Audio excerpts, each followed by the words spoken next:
तुम्हारी सबसे बड़ी समस्या ये नहीं है कि तुम्हारे पास समय की कमी है। तुम्हारी असली समस्या ये है कि तुम्हारा ध्यान 100 जगहों पर बिखरा हुआ है। कभी शांति से बैठकर सोचो कि पूरा दिन निकल जाने के बाद भी तुम्हें ऐसा क्यों लगता है कि आज कुछ खास नहीं हुआ। तुम सुबह से शाम तक खुद को व्यस्त तो रखते हो, लेकिन दिन के अंत में हाथ खाली ही रहते हैं। ऐसा इसलिए है क्योंकि तुम बिजी थे पर तुम प्रोडक्टिव नहीं थे। तुमने मेहनत तो की, पर उन कामों पर नहीं जो तुम्हारी जिंदगी को असल में बदल सकते थे। आज की इस डिजिटल दुनिया में तुम्हारा अटेंशन यानी तुम्हारा ध्यान ही सबसे कीमती चीज़ है। बड़ी बड़ी कंपनियां अरबों डॉलर सिर्फ इसलिए खर्च कर रही हैं ताकि वे तुम्हारा एक सेकंड का ध्यान खींच सकें, और तुम अपनी ये सबसे कीमती दौलत बिना सोचे समझे मुफ्त में बांट रहे हो। फेसबुक, इंस्टाग्राम और हर दूसरी रैंडम नोटिफिकेशन तुम्हारे फोकस के असली लुटेरे हैं। एक कड़वा सच हमेशा याद रखना कि तुम्हारी जिंदगी उसी दिशा में आगे बढ़ेगी जहां तुम्हारा ध्यान जाएगा। आजकल के इस दौर में एक और बहुत बड़ा धोखा है जिसे हम मल्टीटास्किंग का नाम देते हैं। लोग बहुत गर्व के साथ कहते हैं कि वे एक साथ 3-4 काम कर रहे हैं, लेकिन विज्ञान की माने मल्टीटास्किंग जैसी कोई चीज़ असल में होती ही नहीं है। तुम्हारा दिमाग बस बहुत तेज़ी के साथ एक काम से दूसरे काम पर स्विच करता रहता है, और हर बार जब वो ऐसा करता है तो वो थोड़ा और थक जाता है। इस लगातार स्विचिंग की वजह से तुम्हारी काम करने की क्षमता 40% कम हो जाती है। तुम्हें मल्टीटास्किंग की नहीं बल्कि डीप वर्क की ज़रूरत है। डीप वर्क का मतलब है कम से कम 90 मिनट तक बिना किसी शोर शराबे के और बिना किसी फ़ोन के अपनी पूरी दिमागी ताकत सिर्फ और सिर्फ एक काम पर लगा देना। अगर तुम दिन भर में सिर्फ 3 घंटे ऐसा गहरा काम कर लो तो तुम उन लोगों से मीलों आगे निकल जाओगे जो दिन भर 8-8 घंटे बस आधा अधूरा काम करते रहते हैं। याद रखना, दुनिया में शोर बहुत है। जो शांत रहकर गहराई में उतरना जानता है वही असली मोती ढूंढ पाता है।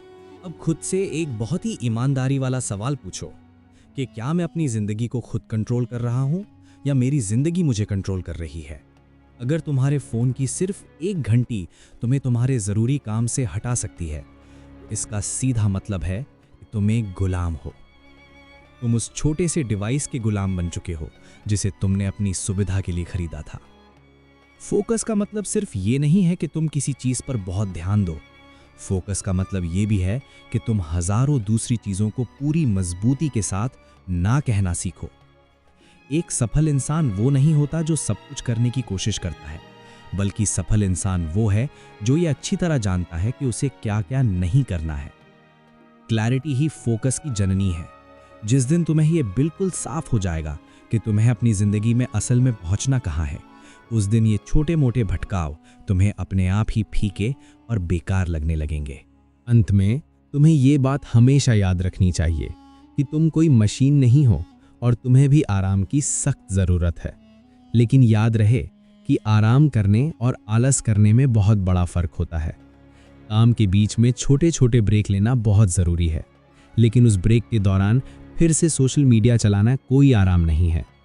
असली ब्रेक का मतलब है अपनी आंखें बंद करके शांति से बैठना, थोड़ा पानी पीना या बस थोड़ी देर शांत मन से टहलना। जब तुम अपने दिमाग को ये असली और प्राकृतिक आराम देते हो तो वो दोबारा काम करने के लिए और भी ज़्यादा ऊर्जा के साथ तैयार हो जाता है। तुम्हें पूरी दुनिया को हराकर नंबर 1 नहीं बनना है। तुम्हें बस अपनी उन पुरानी और सड़ी गली आदतों को हराना है जो तुम्हें एक औसत इंसान बनाकर रख रही हैं। अपना ध्यान संभाल लो, तुम्हारी जिंदगी की दिशा अपने आप संभल जाएगी। अब एक गहरी और लंबी सांस लो। अपनी आंखों के सामने उस सपने को लाओ जिसे तुम हकीकत में बदलना चाहते हो। क्या तुम्हारा आज का ये छोटा सा भटकाव उस बड़े सपने से ज़्यादा कीमती है? बिल्कुल नहीं। तो अब इस आवाज़ को बंद करो, अपना फ़ोन खुद से दूर रखो और उस एक सबसे ज़रूरी काम पर लग जाओ जो तुम्हारी पूरी ज़िंदगी बदल सकता है। क्योंकि जहाँ तुम्हारा फोकस होगा वहीं